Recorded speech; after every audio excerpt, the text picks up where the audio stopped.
नमस्कार. सॅट न्यूजमध्ये सर्वांचं मनपूर्वक हार्दिक स्वागत आहे. आज आपण एसटी महामंडळातील दोन महत्त्वपूर्ण भ्रष्टाचाराच्या विषयावरती बोलणार आहोत. मित्रांनो, सर्वांना विदितच आहे की एसटी महामंडळातील काही अधिकारी भ्रष्टाचार कसा करतात. आता एक ज्वलंत उदाहरण आपल्याकडे आलं आहे, ते यवतमाळ विभागाचं, आणि त्यानंतर एक दुसरं उदाहरण आहे जळगाव विभागाचं. या दोघं विषयांवरती आपण बोलणार आहोत. आता यवतमाळ विभागात पुसद आगार आहे आणि पुसद आगाराचे आगार व्यवस्थापक त्यांचं नाव मंगेश पांडे. या मंगेश पांडेंनी एका कर्मचाऱ्याकडून रजेचं रोखीकरण करण्याकरता 5,000 रुपयाची मागणी केली. आता त्या कर्मचाऱ्यांनी खूप गयावया केल्या, खूप रावण्या केल्या की साहेब असं करू नका, माझ्या परिवाराचा उदरनिर्वाहाचा प्रश्न आहे. परंतु त्याने ते पैसे मागितलेच आणि शेवटी त्या कर्मचाऱ्याला नाईलाज झाला. त्याच्याकडे पैसे नव्हते, याला त्याला मागून देण्याचा प्रयत्न केला. परंतु त्या कर्मचाऱ्याने कुठेतरी सतत विवेकबुद्धीने विचार केला आणि संपर्क साधला श्रीमान मारुती जगताप यांच्याशी. मारुती जगताप हे पोलीस अधीक्षक आहेत अँटी करप्शन ब्युरो. आणि त्यांना ज्यावेळेला त्यांनी व्यथा सांगितली त्यावेळेला त्या साहेबांनी त्या कर्मचाऱ्याला आश्वासन दिलं की मी तुला न्याय मिळवून देईन. आता मारुती जगताप साहेब हे प्रामाणिक अधिकारी म्हणून सर्व महाराष्ट्राला माहीतच आहे आणि त्यांनी वैयक्तिक त्या प्रकरणात लक्ष घातलं आणि 3 आणि 4 डिसेंबरला त्याच्यावर वास ठेवला, पडताळणी वगैरे केली आणि 5,000 रुपयाची लाच देताना आणि घेताना त्या ठिकाणी सापळा रचला आणि बरोबर त्या आगार व्यवस्थापकाला अटक केली.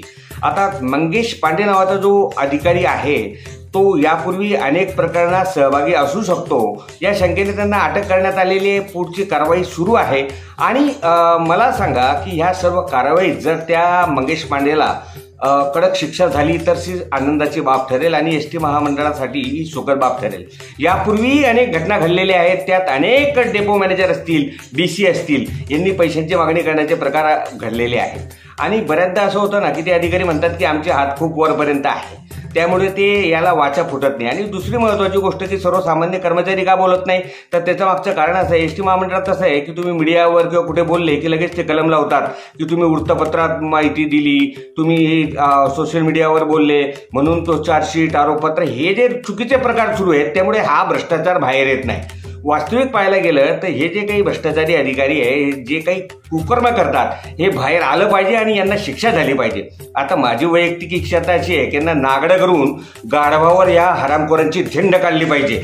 परंतु गंमत अशी, आपण लोकशाहीत राहतो, काही गोष्टी आपल्याला पाडाव्या लागतात. त्या दृष्टिकोनातून आपण मार्गक्रमण केलेलं पाहिजे, लोकशाही मार्गानेच चाललं पाहिजे. असो. आणि आता दुसरा एक प्रकार अजून ज्वलंत आहे हो. आता बघा, महाराष्ट्रात जळगाव विभागात चोपडा आगार आहे.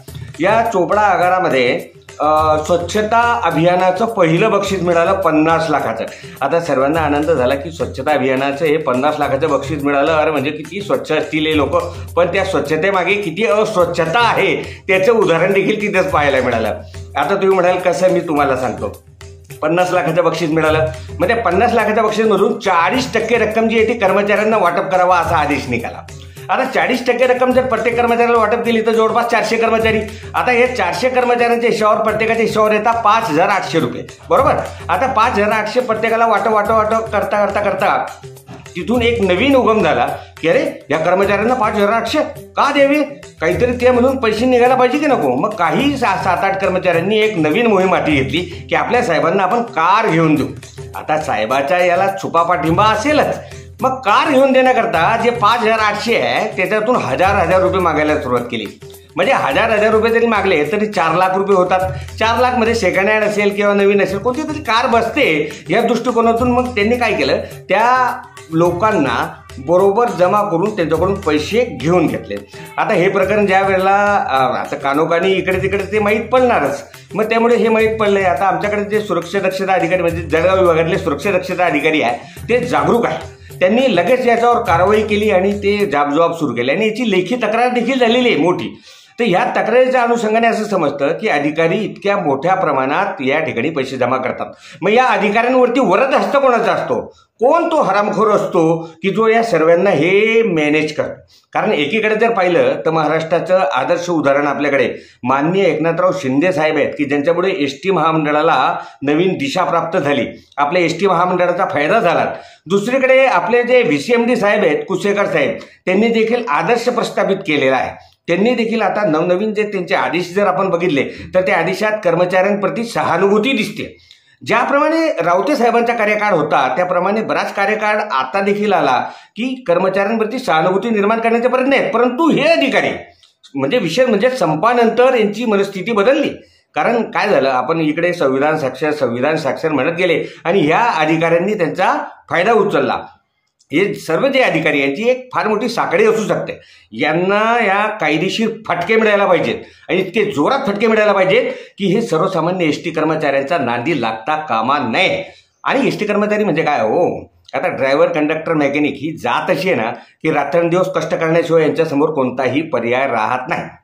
आणि एवढे कष्ट केल्यानंतर त्यांच्या हक्काचा जो काही पगार असतो 30,000 40,000 जो काही पगार असेल त्या पगारातून त्यांना इतकं मोठं लचकं तोडण्याची संधी देणं म्हणजे सर्वार्थाने चुकीचं आहे.